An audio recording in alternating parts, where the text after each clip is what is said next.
नमस्कार प्रेक्षकांनो, स्टार प्रवाहावरील लग्नानंतर होईलच प्रेम या मालिकेच्या पुढील भागात आपण पाहतो की जीवा, नंदिनी, पार्थ आणि काव्या फार्म हाऊसकडे जात असतात.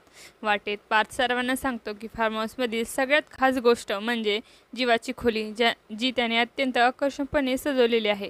हे ऐकून नंदिनी आणि काव्याही उत्साहाने म्हणतात की त्यांनाही ती खोली पाहिजे आहे. मात्र हे ऐकताच जीवा मनातून अस्वस्थ होतो. फार्म हाऊसवर पोहोचतात तो गाडीतून उतरतो आणि धावत आपल्या रूमकडे निघतो, ज्यामुळे सगळे आश्चर्यचकित होतात.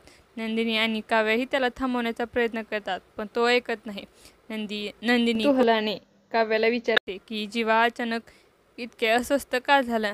यावर काव्या म्हणते, लवकरच आपल्या सगळ्यांना कळेल. मग सगळे मिळून जीवाच्या रूमकडे जातात. दरम्यान दुसरीकडे मानिनीच्या घरी गुरुजी आलेले असतात. ते सांगतात की जे अटळ आहे ते होणारच आणि ते कुणीही थांबवू शकत नाहीत. आपण फक्त योग्य वेळेची वाट पाहू शकतो. शेवटी सर्वजण जीवाच्या रूमपर्यंत पोहोचतात आणि आश्चर्याने त्या खोलीकडे पाहू लागतात. आता पुढील भागात हे पाहणं अत्यंत रोचक ठरणार आहे की जीवाच्या खोलीत खरंच काव्याचे फोटो आहेत का. तुम्हाला जर आपला व्हिडिओ आवडला असेल तर चॅनलला लाईक, शेअर आणि सबस्क्राईब करायला विसरू नका. धन्यवाद.